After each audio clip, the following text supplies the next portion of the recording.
കുഞ്ഞുങ്ങൾ ദൈവകൃപയിൽ കാണപ്പെടേണ്ടതിനായിട്ട് നമ്മുടെ മാതാപിതാക്കളുടെ പങ്ക് ചെറുതല്ല കേട്ടോ. ഞാൻ വിശദീകരിച്ച് ഒത്തിരി പോകാൻ പറ്റില്ല. 3 വാക്യങ്ങൾ ഞാൻ പറഞ്ഞല്ലോ. ഒന്ന് ഉൽപ്പത്തി പുസ്തകത്തിലേക്ക് വന്നേ, വാക്യങ്ങളിലേക്ക് വേഗം ഒന്ന് വന്നു. 48-ാം അധ്യായം, ഉൽപ്പത്തി 48, 14, 15, 16 വാക്യങ്ങൾ സ്പഷ്ടമായി വായിക്കണം. ഉൽപ്പത്തി പുസ്തകം 48-ന്റെ 14, 15, 16.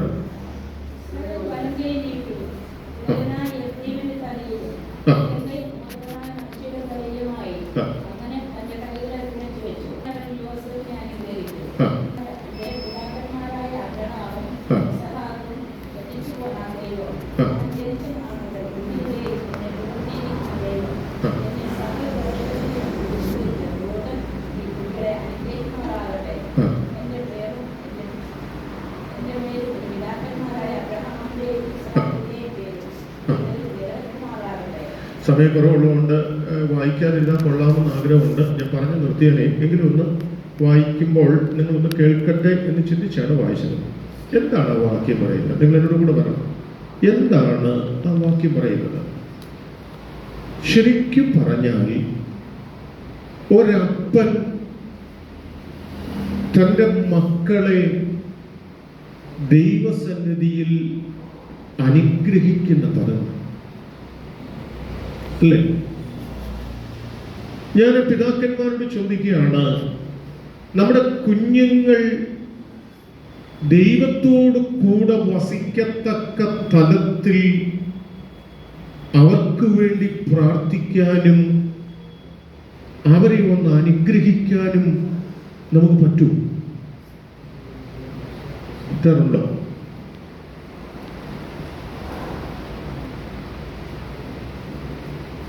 അവരുടെ ജീവിതത്തിന്റെ ഏത് ഘട്ടത്തിലും അവരുടെ ശിരസിൽ ഒന്ന് കരം വെച്ച്, കുഞ്ഞെ നീ ദൈവത്താൽ അനുഗ്രഹിക്കപ്പെടും എന്നൊന്ന് പറയാൻ നമുക്ക് കഴിയുമോ? ഞാൻ അങ്ങനെ ചെയ്തിട്ടുള്ളയാളാ, ഇപ്പോഴും ചെയ്യുന്നയാളാ. എൻ്റെ കുഞ്ഞുങ്ങളെ ഞാൻ എവിടെ പോയാലും സ്കൂളിൽ പോകും, എല്ലാ ദിവസവും രാവിലെ ഇവർ സ്കൂളിൽ പോയി യൂണിഫോം ഇട്ട് വരുമ്പോൾ അവരുടെ തലയിൽ കൈവച്ച് അവർക്ക് വേണ്ടി പ്രാർത്ഥിച്ച് അനുഗ്രഹിച്ച് അവരെ വിടുന്നേ. എൻ്റെ മോളെ നഴ്സിംഗ് പഠനത്തിന് ഫൈനൽ ഇയർ പഠിക്കാൻ പോകുമ്പോഴും അവളുടെ തലയിൽ കൈവച്ച് അനുഗ്രഹിച്ച് പ്രാർത്ഥിച്ചിട്ട് എന്ത് ചെയ്യല്ലേ വിടുന്നേ.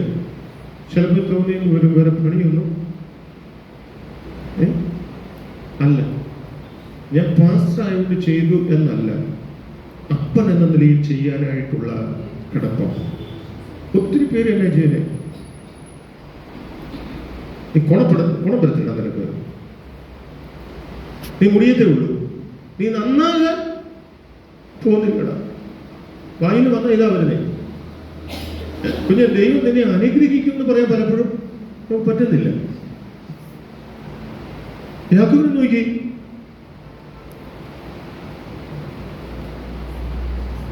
മക്കളെ അരികെ വിളിച്ച്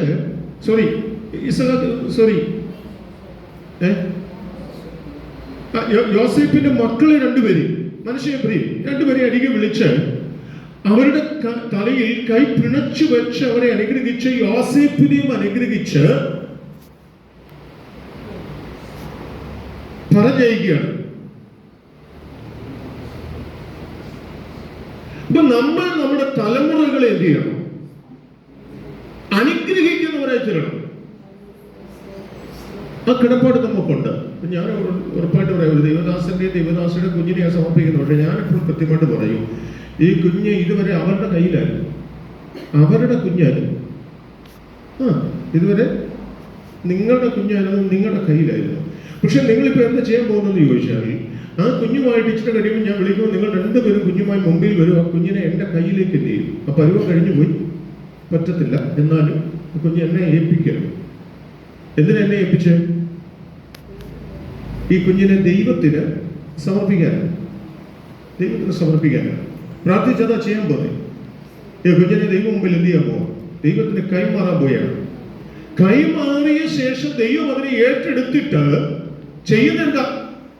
ദൈവം പറയാണ്, ഈ കുഞ്ഞിനെ നീ എന്ത് ചെയ്യണം? കൊണ്ടുപോകണം. എന്തിന്?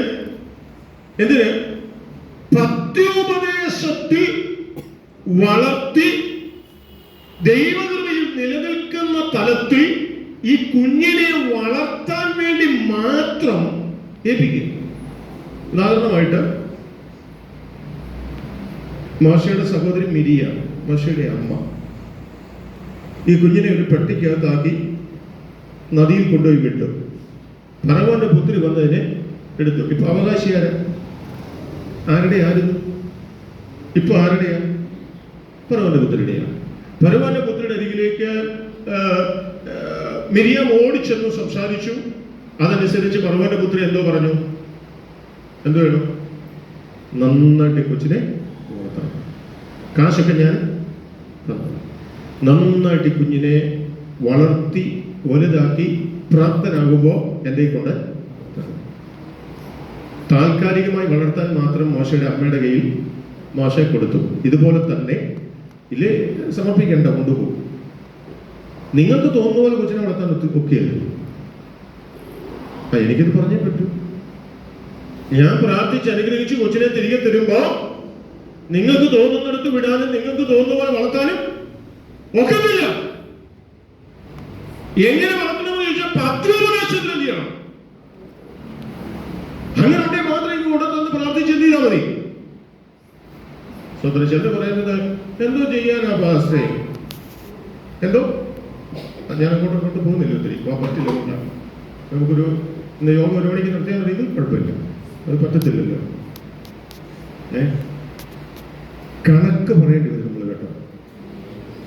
നമ്മുടെ കടപ്പാട്, ഞാൻ പിതാക്കന്മാരോട് ഇപ്പൊ പറഞ്ഞുകൊണ്ടിരിക്കുന്നത്, നമ്മുടെ കടപ്പാട് കൃത്യമായി നമ്മൾ നിർവഹിക്കുന്നില്ലെങ്കിൽ നമ്മുടെ ഉത്തരവാദിത്വത്തിൽ അവിശ്വസ്തത കാട്ടുന്നത് കൊണ്ട് ദൈവത്തോട് നമ്മൾ എന്ത് ചെയ്യേണ്ടി വരും? കണക്ക് തീർക്കേണ്ടി വരും.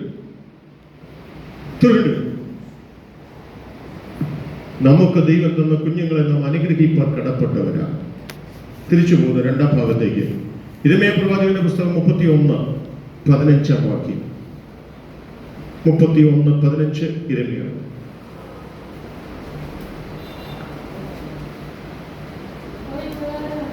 ചെയ്യുന്നു. രാമയിൽ ഒരു ശബ്ദം കേൾക്കുന്നു, ആഴമായ നിലവിളി. ഒരു സ്ത്രീയുടെ നിലവിളിയ, ഒരു സഹോദരിയുടെ കരച്ചില.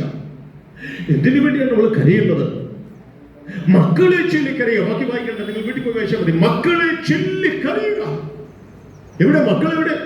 മക്കളെവിടെ? യേശു തന്നെ പറഞ്ഞേ, എനിക്ക് കഷ്ടത വന്നതുകൊണ്ട്, എനിക്ക് വേദന വന്നതുകൊണ്ട്, എനിക്ക് ക്രൂശ് വന്നതുകൊണ്ട്, ഞാൻ ഈ നൊമ്പരം അനുഭവിക്കുന്നതുകൊണ്ട് നിങ്ങൾ എന്നെ ഓർത്ത് കരയുന്നതിനേക്കാൾ ഭേദം നിങ്ങൾ നിങ്ങളുടെ മക്കളെ ചൊല്ലിപ്പോയി എന്ത് ചെയ്യണം. കാരണം ഇത് വലിയ നാശത്തിലേക്ക് പോകുന്ന കാലമാണ്. അതുകൊണ്ട് നിങ്ങളുടെ തലമുറയ്ക്ക് വേണ്ടി നിങ്ങളുടെ ദൈവസന്നിധിയിൽ എന്ത് ചെയ്യണം?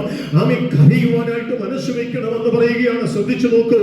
ആമീൻ, ഒരു റാഹേൽ ദൈവത്തിന്റെ സന്നിധിയിൽ നെടുമ്പാട് വീട് കിടന്ന് കരയുകയ.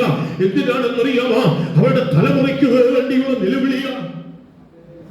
മാതാക്കളെ, മക്കൾക്ക് വേണ്ടി കരയണം നിങ്ങൾ. എവിടെ നേരം?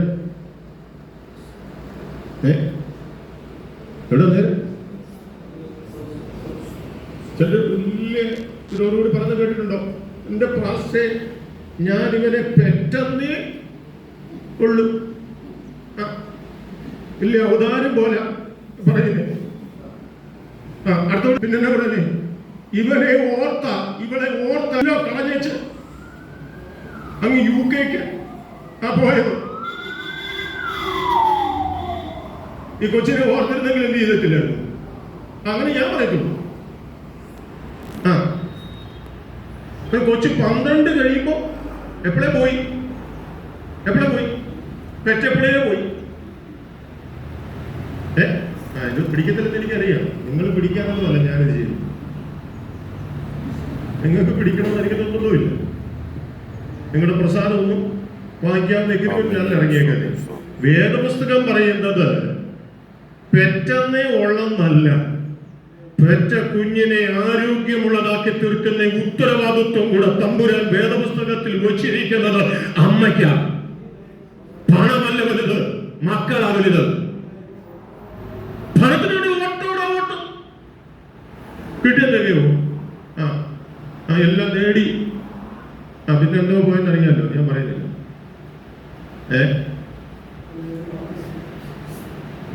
മക്കൾക്ക് വേണ്ടി കരയണം. നേരം വെളുക്കോളം ഫോണിനകത്താണ്, പണം ഉണ്ടാക്കാനുള്ള ഓട്ടമാണ്, അനാവശ്യ കാര്യങ്ങൾക്കുള്ള ഇടപാടുകളാണ്. തലമുറയ്ക്ക് വേണ്ടി ദിവസനെ കരയാനായിട്ട് സമയമില്ല, പ്രാർത്ഥിക്കേണ്ട സമയമില്ല. പരിശുദ്ധാത്മാവ് ഞങ്ങളെ ഒരു ദിവസം ഓർമ്മപ്പെടുത്തിയ ഒരു പദം ഞാൻ ഇന്ന് ഓർക്കുന്നു. ആഴ്ചയുടെ ഒരു ദിവസം നിങ്ങളുടെ തലമുറയ്ക്ക് വേണ്ടി മാത്രം ഊസിക്കണമെന്ന് പരിശുദ്ധാത്മാവ് പറഞ്ഞു. കാരണം ജീവിതത്തിനകത്ത് ചില പ്രതികൂലത്തിന്റെ ഘട്ടങ്ങളിലേക്ക് തലമുറ മാറും. അത് സംഭവിക്കപ്പെടാതിരിക്കേണ്ടതിന്, അവിടെ അവർ നിലനിൽക്കേണ്ടതിന്, അവർക്ക് വേണ്ടി ദൈവസനം നിലവിളിക്കണമെന്ന് പരിശുദ്ധാത്മാവ് പറഞ്ഞ ദിവസങ്ങൾ ഞങ്ങൾ ഓർക്കുന്നു. നാളുകളോളം ആഴ്ചയുടെ ഒരു ദിവസം ഞങ്ങളുടെ തലമുറകൾക്ക് വേണ്ടി ഞങ്ങൾ ഉപവസിച്ചത് ഞങ്ങൾ ഇന്നെന്ന പോലെ ഓർക്കുന്നു. ഞാൻ നിങ്ങളോട് ചോദിക്കുന്നു, എത്ര ദിവസം നിങ്ങളുടെ തലമുറയ്ക്ക് വേണ്ടി നിങ്ങൾ ഉപവസിച്ചു? എത്ര പേര് ഉപവസിച്ചു? നമ്മുടെ കുഞ്ഞുങ്ങൾക്ക് പണം മാത്രമല്ല കൊടുക്കേണ്ടത്.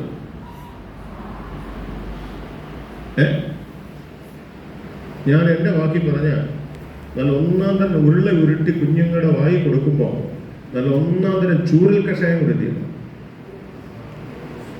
അയ്യോ, വീഡിയോ ഒന്ന് പറഞ്ഞ് ഒന്ന് വിട്ടുകളയല്ലേ. ശിക്ഷിച്ച് വളർത്തണമെന്ന് വേദോസ് അങ്ങനെ പറയുന്നത്. വേദോസ് അങ്ങനെ പറയുന്നേ. പക്ഷെ ഇപ്പൊ ലോകം പറയുന്നത് വഴക്കുപോലും പറയില്ല, ഒന്നും പറയില്ല, പറയണമെന്നും നിർബന്ധമില്ല. പക്ഷെ വേദോസ് പറയുന്നത് നിന്റെ മക്കളെ നീ ശിക്ഷിച്ച് വളർത്തണം. ചുമ്മാതെ കൈ കിട്ടുന്ന ചൂടെടുത്ത് അടിക്കുന്ന കാര്യമല്ല, കൈ കിട്ടുന്ന ചെരുപ്പെടുത്ത് അടിക്കുന്ന കാര്യമല്ല. ഇപ്പോഴും എന്റെ വീട്ടിൽ 2-3 ചൂരിലിരിപ്പുണ്ട്. കുറെ കാലമായിട്ട് എടുക്കാറില്ല.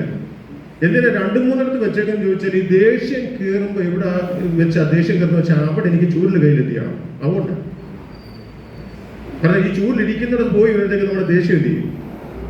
ശമിച്ചു പോകും. അത്രയും പോകുമ്പോ സമയം കളയാതിരിക്കാൻ വേണ്ടി ഞാൻ 3-4 എന്ത് ചെയ്തേക്കുന്നേ. സോദരൻ സോദരൻ അതുകൊണ്ട് ദോഷമൊന്നും വന്നില്ലല്ലോ. അതിപ്പം ജോബാസ്റ്റ് പറഞ്ഞേ, ഞാൻ അത്ഭുതപ്പെട്ടൊരു കാഴ്ചയാണ്. നല്ല ആരോഗ്യവാനായ സൗന്ദര്യവാനായ വിദ്യാസമ്പന്നനായ ഒരു മനുഷ്യൻ വിവാഹം കഴിച്ച് അതേപോലെ യോഗ്യത്തെ ഒരു പെണ്ണിനെ വീട്ടിലേക്ക് കൊണ്ടുവരികയാണ്. ഫസ്റ്റ് എം.ഒ. ഏലിയാസിന്റെ മകൻ, ആരോഗ്യമായ പെൺകുട്ടി, അവൾക്ക് നല്ല ജോലി, നല്ല സാധ്യതകൾ, ലക്ഷങ്ങൾ ശമ്പളം, എല്ലാ സുഖങ്ങളും. പക്ഷേ ആദ്യത്തെ പ്രഗ്നന്റായി ഡെലിവറിക്ക് മുമ്പ് ആളെന്ത് ചെയ്തു? തളർന്നുപോയി. വർഷം 26-27 വർഷം 26-27 ആ യൗവനക്കാരനായ ഭർത്താവ് സ്വന്തം കുഞ്ഞിനെ തേരെ കൊണ്ട് നടക്കുന്ന പോലെ കൊണ്ട് നടക്കുക. ആർക്ക് പറ്റും പാസ്റ്റേ? ഞാൻ ആ കാഴ്ച കണ്ടിട്ട് എന്നോട് ഞാൻ ചോദിച്ചു, എനിക്ക് പറ്റുമോ? പറ്റുമോ? സൗന്ദര്യം ഒന്ന് കുറഞ്ഞ ഉടനെ സൗന്ദര്യമുള്ളതിനെ തേടി എന്ത് ചെയ്യുക? ആരോഗ്യം നഷ്ടപ്പെട്ട ഉടനെ എന്ത് ചെയ്യുക? ഈ മനുഷ്യൻ 10-26 വർഷമായിട്ട്, ഞങ്ങളുടെ മകളുടെ കല്യാണത്തിന് വന്നെങ്കിൽ നിങ്ങൾ കണ്ടു കാണും, ഒരു വീൽ ചെയറെ തള്ളിക്കൊണ്ട് വരിക ഭർത്താവ് ഭാര്യ. 26 വർഷമായി തള്ളാൻ തുടങ്ങിയിട്ട്, 26 വർഷം നല്ല യൗവനത്തിൽ ഭാര്യയ്ക്ക് വന്നിരിക്കുന്ന അബദ്ധം അല്ലെ പ്രയാസം ആര് ചെയ്യും? അതാ സമർപ്പണം. ഞാൻ എന്നോട് ചോദിച്ച ആ സമർപ്പണം എനിക്കുണ്ടാവും. ഉത്തരം എനിക്ക് ഇതുവരെ കണ്ടു കിട്ടിയിട്ടില്ല. ഞാൻ കാര്യം പറയുന്നു.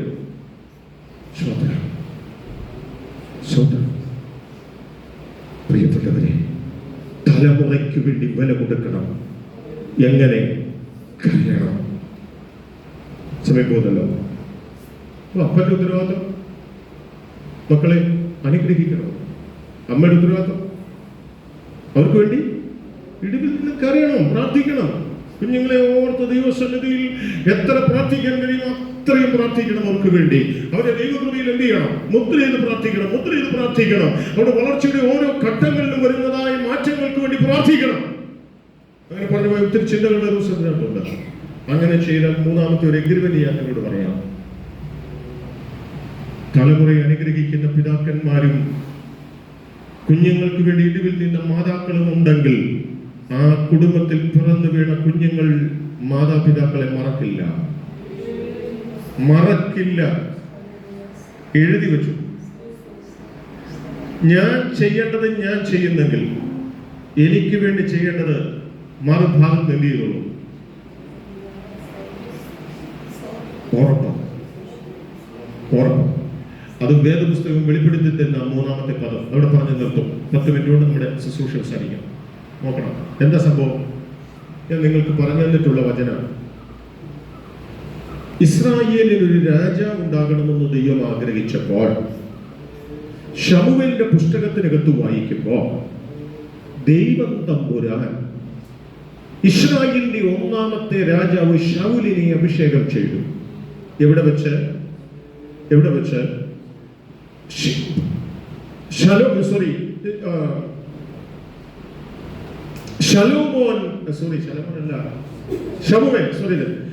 ശമൂവേൽ പാർക്കുന്ന ഇടത്തേക്ക് ചെന്ന് കയറിയിരിക്കുന്ന ശൗലിനോട് ശമൂവേൽ പറഞ്ഞു, ദാസനോട് പോകാൻ പറ, എനിക്ക് നിന്നോടൊരു രഹസ്യം പറയാനുണ്ട്. രഹസ്യം പറ. എന്താ രഹസ്യം?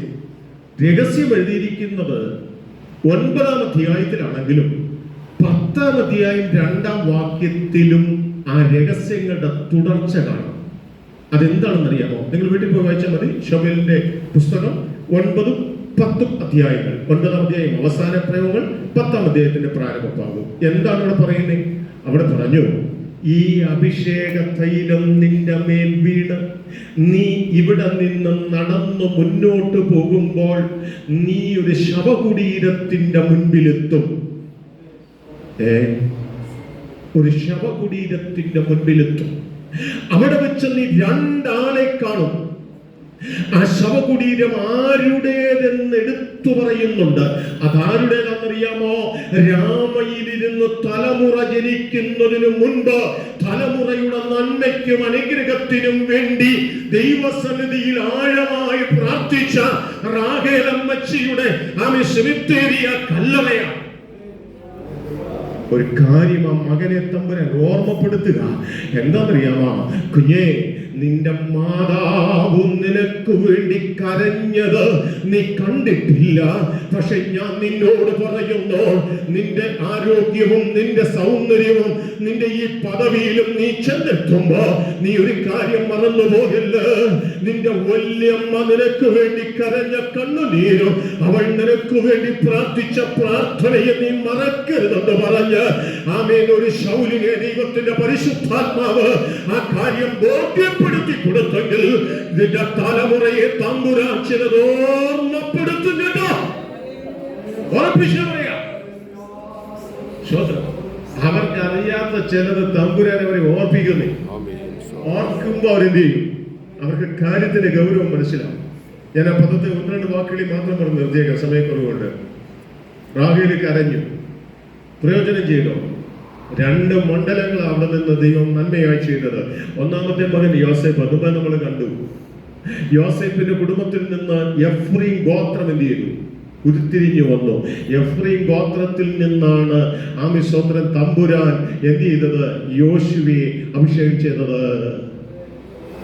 കരഞ്ഞ ഫലമുണ്ടോ? ഉണ്ടോ? മിസ്രൈമിലെ അടിമത്തം കഴിഞ്ഞ് ഇറങ്ങിയതേ ഉള്ളൂ. മോശയാണ് നടത്തുന്നത്.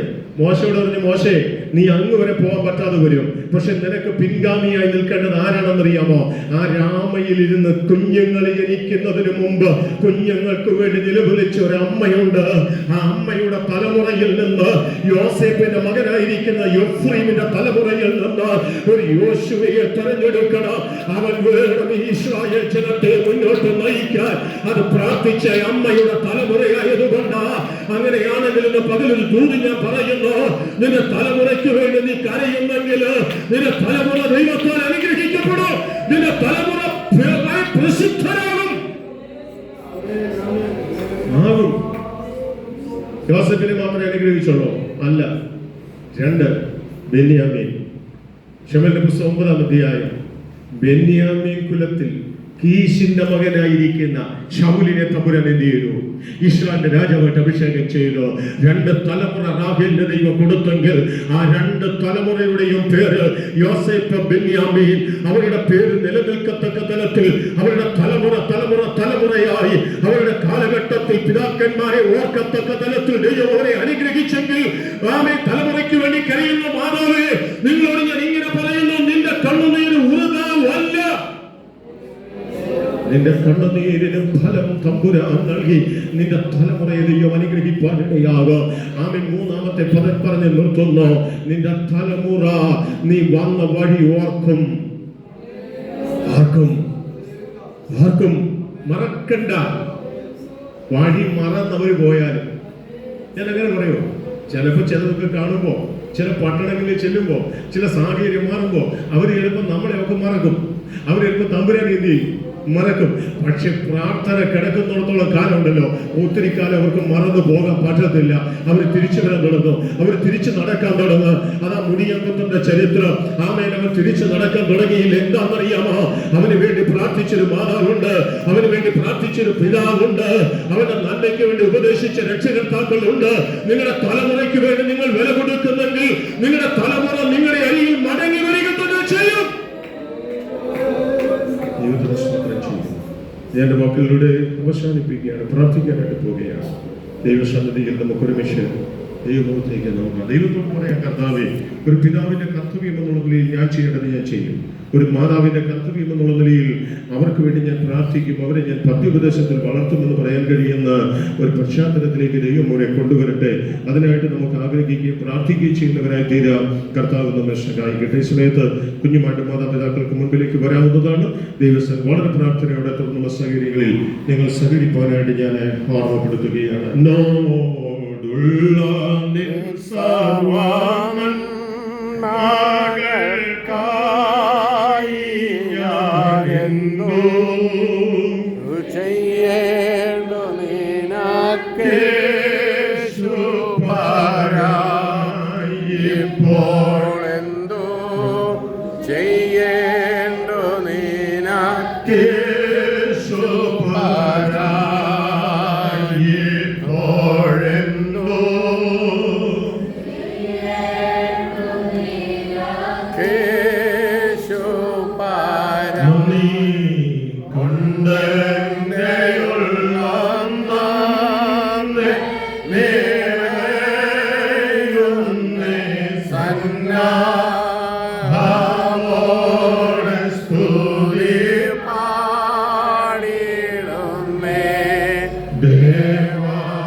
മക്കൾ യഹോവ നൽകുന്ന അവകാശവും ഉദരഫലം അവൻ തരുന്ന പ്രതിഫലവും തന്നെ.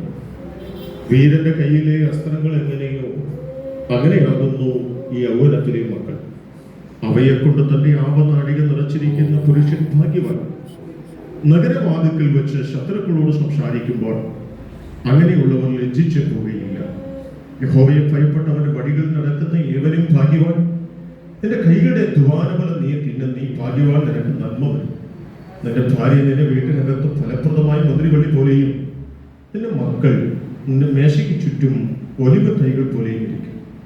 യഹോവ ഭക്തനായ പുരുഷൻ ഇങ്ങനെ അനുഗ്രഹിക്കപ്പെട്ടവനാകും. യഹോവ സിയോനിൽ നിന്ന് നിന്നെ അനുഗ്രഹിക്കും. നിന്റെ ആയുഷ്കാലമൊക്കെയും നീ യെരൂശലേമിന്റെ നന്മയെ. ദൈവത്തിന്റെ വചനത്തിൽ കാണുന്നതുപോലെ ദൈവം നൽകുന്ന ദാനവും ദൈവത്തിന്റെ അനുഗ്രഹമായ തലമുറയുമായി ദൈവസന്നിധിയിലേക്ക് നാം ഒരുമിച്ച് കടന്നു വരുമ്പോൾ ദൈവസന്നിധിയിൽ നമുക്ക് ഒരുമിച്ച് ഒരു അല്പസമയം ഒന്ന് പ്രാർത്ഥിക്കാനായിട്ട് പോകുകയാണ്.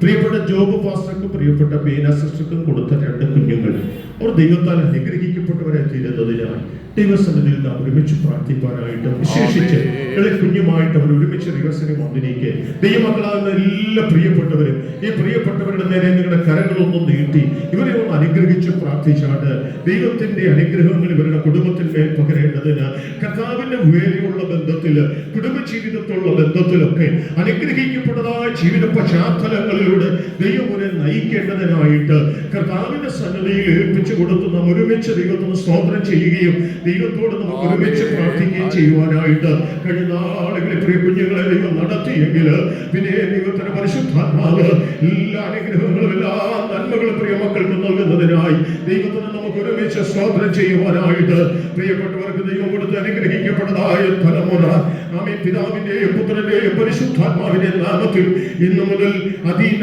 ആൻഡ് ലാറ്റിഷ് എന്ന പേരിൽ അറിയപ്പെടുമെന്ന് പിതാവിന്റെയും പുത്രന്റെയും പരിശുദ്ധാത്മാവിന്റെ നാമത്തിൽ ഞാൻ ഈ സമയത്ത് പരസ്യപ്പെടുത്തിക്കൊള്ളുകയാണ്. ദൈവമായ കർത്താവ് പ്രിയ കുഞ്ഞിനെ അനുഗ്രഹിക്കട്ടെ. ദൈവകരങ്ങളിൽ ഏൽപ്പിച്ചു കൊടുത്തുകൊണ്ട് നാം ഒരുമിച്ച് ദൈവസനെ പ്രാർത്ഥിക്കാനായിട്ട് എല്ലാവരും ഒരുമിച്ച് പ്രാർത്ഥിച്ചാട്ടെ. കർത്തൃദാസന്മാരാകുന്ന ഞങ്ങൾ ഒരുമിച്ച് ദൈവസന്നിധിയിൽ പ്രാർത്ഥിക്കാനായിട്ട് പോകുകയാണ്. Praise the Lord. ഹല്ലേലൂയ.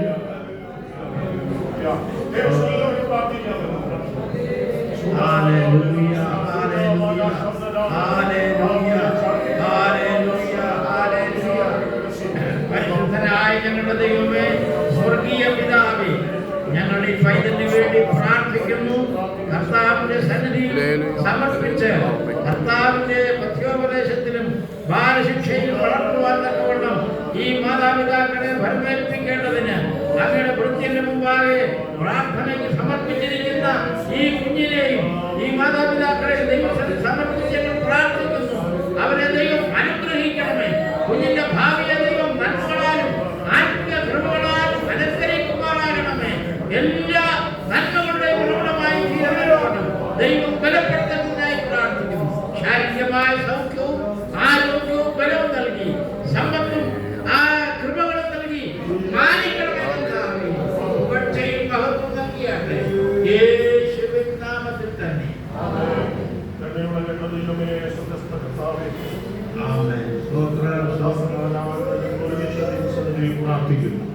അത്യുന്നതനായ ദൈവത്തിന്റെ സന്നിധിയിൽ പ്രിയപ്പെട്ടവരെ ഞങ്ങൾ ഏൽപ്പിച്ച് അനുഗ്രഹിച്ച പ്രാർത്ഥിക്കുകയാണ്. കർത്താവ് അനുഗ്രഹിച്ചു കൊണ്ടുള്ളത്. അത്യുന്നതനായ ദൈവത്തിന്റെ സന്നിധിയിൽ പ്രിയപ്പെട്ട പൈതലിനെ ഞങ്ങൾ പിതാവിന്റെയും പുത്രന്റെയും പരിശുദ്ധാത്മാവിന്റെ നാമത്തിൽ സമർപ്പിച്ച് അനുഗ്രഹിച്ചു പ്രാർത്ഥിക്കുക. ദൈവം മുൻപിൽ ഇങ്ങനെ ഞങ്ങൾ സമർപ്പിക്കുന്നു. ദൈവകൃപയുടെ ആഴങ്ങളും ദൈവ സാന്നിധ്യത്തിന്റെ ആഴങ്ങളിലും പൈതലിനെ മറയ്ക്കണം എന്ന് ഞങ്ങൾ പ്രാർത്ഥിക്കുന്നു. അത്യുന്നതന്റെ കരങ്ങളിൽ പൈതലിനെ ഞങ്ങൾ വയ്ക്കുകയാണ്. പരിശുദ്ധാത്മാവിന്റെ നിറവിൽ വളർന്നു വരുവാൻ, പരിശുദ്ധാത്മാവിന്റെ സാന്നിധ്യത്തിൽ വളർന്നു വരുവാൻ, പരിശുദ്ധാത്മാവിന്റെ അഭിഷേകത്തിൽ വളർന്നു വരുവാൻ, സൗന്ദര്യമുള്ളവനായി, ബുദ്ധിയുള്ളവനായി, ജ്ഞാനമുള്ളവനായി ഇവൾ വളർന്നു വരേണ്ടതിന് പിതാവിന്റെയും പുത്രന്റെയും പരിശുദ്ധാത്മാവിന്റെ നാമത്തിൽ ഈ പ്രിയ പൈതലിനെ ദൈവകരങ്ങളിൽ ഏൽപ്പിച്ച് അനുഗ്രഹിച്ച് പ്രാർത്ഥിക്കുന്നു. ഒരു അനുഗ്രഹമാക്കി ഈ കുഞ്ഞിനെ ഭക്തിയുപദേശത്തിൽ വളർത്തും. മാതാപിതാക്കളെ ദൈവശനായി ഞങ്ങളുടെ നാമത്തിൽ ഞങ്ങൾ ഏൽപ്പിച്ച് അനുഗ്രഹിച്ച് പ്രാർത്ഥിക്കും. ദൈവങ്ങളോട് നിറയ്ക്കണം, നന്മ ചെയ്യണം. പ്രാർത്ഥന കേൾക്കുന്ന സ്തോത്രം യേശു കർത്താവിൻ നാമത്തിൽ തന്നെ. ദൈവത്തിന്റെ വചനത്തിൽ ഓർപ്പിച്ചതുപോലെ ഈ കുഞ്ഞിനെ ദൈവസന്നിധിയിലേക്ക് കൊണ്ടുവന്ന് മാതാപിതാക്കൾ ദൈവസന്നിധിയിൽ സമർപ്പിച്ച് പ്രാർത്ഥിച്ചു. ഈ കുഞ്ഞിനെ ദൈവത്തിന്റെ വചനത്തിൽ കാണുന്നതുപോലെ നിയമപ്രകാരം വിശുദ്ധ വചനത്തിന്റെ അടിസ്ഥാനത്തിൽ ന്യായപ്രമാണപ്രകാരം വളർത്തി ദൈവസന്നിധിയിൽ നിലനിർത്തുന്ന ഒരു ഉത്തരവാദിത്വം മാതാപിതാക്കളെ ഏൽപ്പിച്ച കുഞ്ഞിനെ മാതാപിതാക്കളുടെ കയ്യിൽ മടക്കി നൽകുകയാണ്. ദൈവസന്നിധിയിൽ നമുക്ക് മാതാപിതാക്കളെ ഓർത്തുകൂടെ ഒരു നിമിഷം പ്രാർത്ഥിക്കാം. എല്ലാവരും ഒന്ന് പ്രാർത്ഥിച്ചാട്ടെ. ദിവസം അർപ്പണത്തോടെ പ്രാർത്ഥിക്കണം. വലിയ ഉത്തരവാദിത്വമുള്ള കാര്യമാണ്, വലിയ ബുദ്ധിമുട്ടുള്ള കാര്യമാണ്. പദ്യോപദേശത്തിൽ കുഞ്ഞുങ്ങളെ വളർത്തി ദൈവകൃപയിൽ നിലനിർത്തുക എന്ന് പറയുന്നത് വലിയ കടപ്പാടാണ്. ആ നിലകളിൽ ചെയ്യുവാനായിട്ട് മാതാപിതാക്കളെ ദൈവം അനുഗ്രഹിക്കുന്നതിനായിട്ട് കർത്താവിന്റെ സന്നിധിയിൽ ഏൽപ്പിച്ചു കൊടുത്തുകൊണ്ട് സമർപ്പണത്തോടെ ദൈവത്തോട് പ്രാർത്ഥിക്കാനായിട്ട് ദൈവകരങ്ങളിൽ ഏൽപ്പിക്കാൻ പ്രാർത്ഥിക്കാമല്ലോ. കരുണയോടെ ഞങ്ങളുടെ ദൈവമേ, സുഖസ്ഥ കർത്താവേ, പ്രിയ മക്കൾക്ക് വേണ്ടി ഞങ്ങൾ പ്രാർത്ഥിക്കുന്നു. കർത്താവിന്റെ ദാസൻ ജോസ് പ്രാമി കർത്താവ് ജോബ് പാസ്റ്റർക്ക് വേണ്ടി ഞങ്ങൾ പ്രാർത്ഥിക്കുന്നു. കർത്താവിന്റെ ദാസനെ ദൈവം അനുഗ്രഹിക്കണമേ. കർത്താവിന്റെ വേലയ്ക്ക് ഇറങ്ങി തിരിച്ചു ഒത്തിരി കരഞ്ഞു, ഒത്തിരി പ്രാർത്ഥിച്ചു. ദൈവം അവർക്ക് കൊടുത്ത തലമുറകൾക്കായി സ്തോത്രം ചെയ്യുന്നു. കർത്താവ് ആ നിലകളിൽ അനുഗ്രഹിക്കണമേ. കർത്താവേ, നിങ്ങളുടെ നാമത്തിൽ നിങ്ങളുടെ ദാസനെ ഞങ്ങൾ അനുഗ്രഹിക്കുകയാണ്. തലമുറകളെ വളർത്തുവാനുള്ള എല്ലാ കൃപകളും അഭിഷേകവും പകരണമേ. എല്ലാ സാമ്പത്തിക വഴികളും തുറക്കണമേ എന്ന് ഞങ്ങൾ പ്രാർത്ഥിക്കുന്നു. പ്രിയ സിസ്റ്റർ ബീനയ്ക്ക് വേണ്ടി ഞങ്ങൾ പ്രാർത്ഥിക്കുന്നു.